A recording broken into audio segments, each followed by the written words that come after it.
Imagine this. You walk into a room and everyone seems normal. People smile. Someone asks how you've been. Someone laughs at your joke. Everything looks fine. But there is one person. You can't quite explain it. Every time you leave a conversation with them, you feel different, a little smaller, a little more doubtful, a little less confident. You start asking yourself questions. Did I say something wrong? Why did they react like that? Am I imagining this? And then one day, something happens. You succeed at something you've been working on for months. You expect this person to be happy for you. Instead, they give you a strange smile and say, "Well, let's see how long that lasts." Just 6 words. But suddenly, all those little moments from the past begin making sense. The strange jokes, the subtle criticism, the uncomfortable silence when you succeeded, the way they seemed almost disappointed when your life improved. And that's when you realize something important. People don't always tell you how they feel about you. Sometimes their behavior tells you. But before you start looking at everyone around you and assuming they secretly dislike you, understand this. Stoicism is not about becoming suspicious. It is about becoming observant. You don't need to accuse anyone. You don't need revenge. You don't need to confront every person who makes you uncomfortable. You simply need to recognize patterns, protect your peace, and decide who deserves access to your life. Because one strange comment means very little, but a repeated pattern, that's worth noticing. So let's look at the behaviors that may reveal when someone isn't genuinely supportive of your growth. And the last one may be the most important, because it has less to do with what they say, and more to do with how much control you give them. Picture yourself calling someone after receiving great news. Maybe you finally got the promotion. Maybe your business made its first real profit. Maybe you finished something you've been working on for years. You call them because you expect them to say, "I'm proud of you." Instead, they say, "That's nice."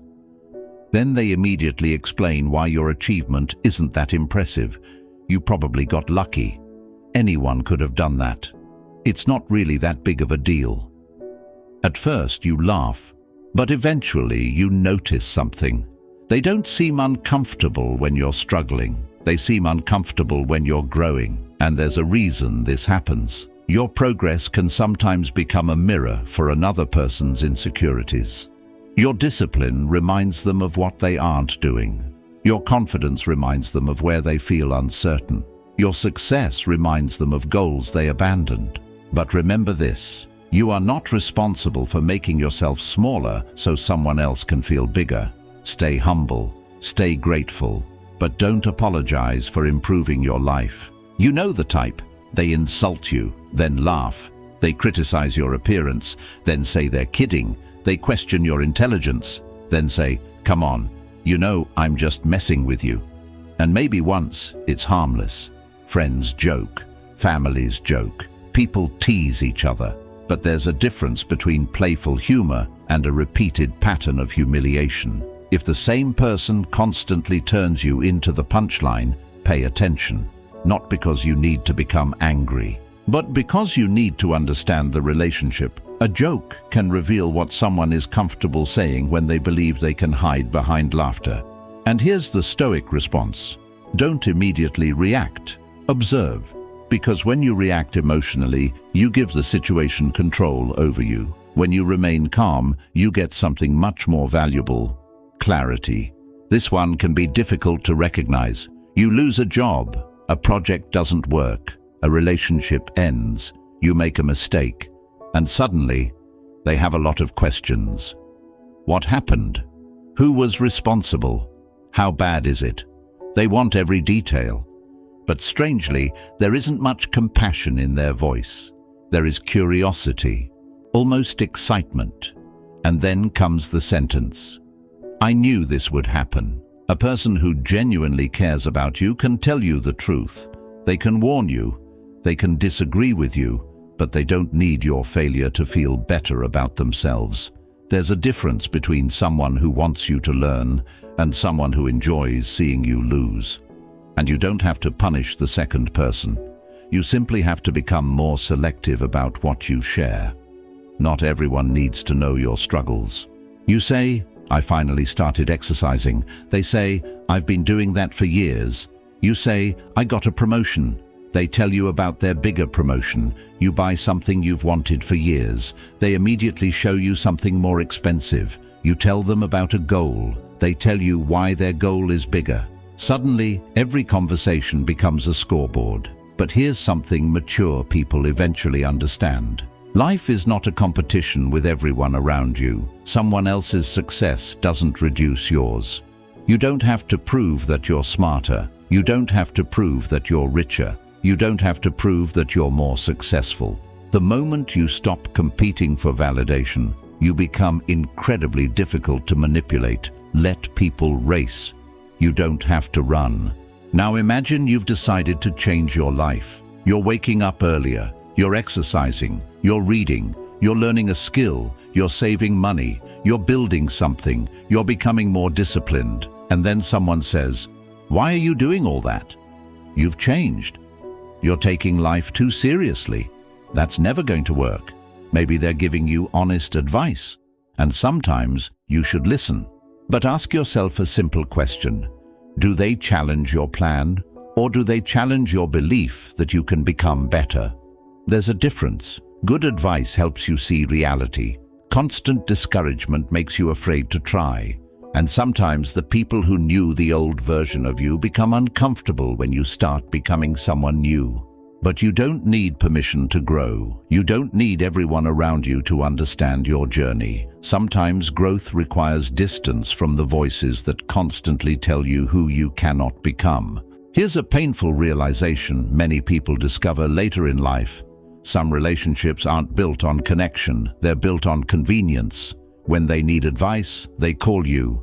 When they need money, attention, a favor, a connection, or your time, suddenly you're important. But when you need something, they're busy. When you're struggling, they're unavailable.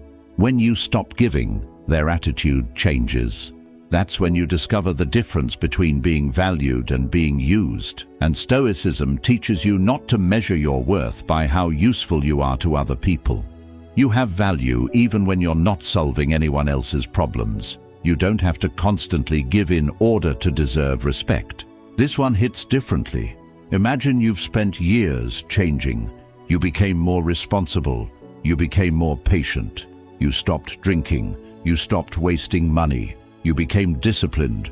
You repaired your relationships. You learned from your mistakes. But someone keeps saying, "Remember when you used to." They keep bringing up your worst moments, your old mistakes, your old failures, your old weaknesses.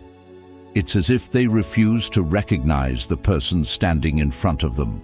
But listen carefully. Your past can explain you, but it does not have to define you. You are allowed to become someone different. Marcus Aurelius repeatedly reminded himself to focus on the person he could choose to be today. And that's the lesson. Don't spend your life trying to convince someone that you've changed. Just keep changing. Eventually, your actions will speak louder than their opinion.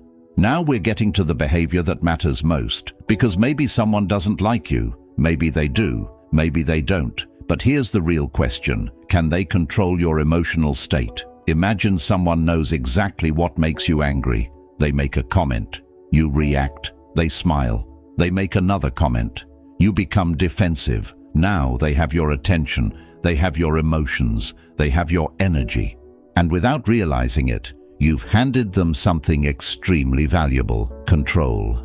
This is where Stoicism becomes practical. You don't control what people say. You don't control what they think. You don't control whether they respect you. But you control your response. You can pause. You can breathe. You can say nothing. You can walk away. You can respond calmly. And sometimes silence is not weakness. Sometimes silence is the clearest demonstration that someone no longer has access to your emotions. After hearing all of this, you might start thinking, "Now I know who secretly hates me." Slow down. That's not the lesson. Because if you start analyzing every facial expression, every delayed text, every awkward conversation, and every disagreement, you haven't found Stoicism. You've found anxiety. People have bad days. People communicate poorly. People get jealous sometimes. People become distant. People make mistakes. One behavior doesn't tell you someone's entire character. Patterns matter more than isolated moments. And your goal isn't to build a list of enemies. Your goal is to build a life where other people's opinions don't control your peace. Think about the strongest person you know. They're probably not the loudest person in the room. They're not constantly defending themselves. They're not explaining their every decision. They're not obsessed with proving everyone wrong. They're calm. They know who they are. They know what they're working toward. And because of that, they don't need to win every argument.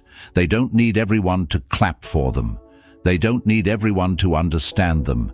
That's real strength. There may be people in your life who don't genuinely support you. Maybe you've already sensed it. Maybe you've ignored it. Maybe you've spent years trying to win their approval. But here's the truth. You cannot force someone to celebrate your growth. And you shouldn't have to. Your job is not to convince everyone to like you. Your job is to become someone you respect. So build your character. Protect your peace. Choose your relationships carefully. Share your dreams with people who genuinely want to see you succeed. And when someone repeatedly shows you that they cannot celebrate your growth, don't respond with hatred, respond with distance. There is no need for revenge, no dramatic confrontation, no announcement, no need to prove that you finally figured them out. Just step back, quietly, calmly, and continue your journey. Because one day you'll realize something powerful. The greatest victory wasn't proving that someone secretly disliked you. The greatest victory was reaching a point where it no longer mattered. They can misunderstand you. They can underestimate you. They can talk about you. They can doubt your ability. They can remember your past. They can question your future. But they cannot decide who you become. Only you can do that. So don't look around the room wondering who is against you. Look inside yourself and ask, am I becoming the person I know I can be? If the answer is yes, keep going. Walk quietly. Work consistently. Stay disciplined. Protect your peace and let your life speak for you. Because when you become genuinely secure in who you are, you stop chasing approval, you stop fearing rejection, and you stop wasting your energy trying to decode people. You simply live. And perhaps that is one of the greatest lessons Stoicism can give you.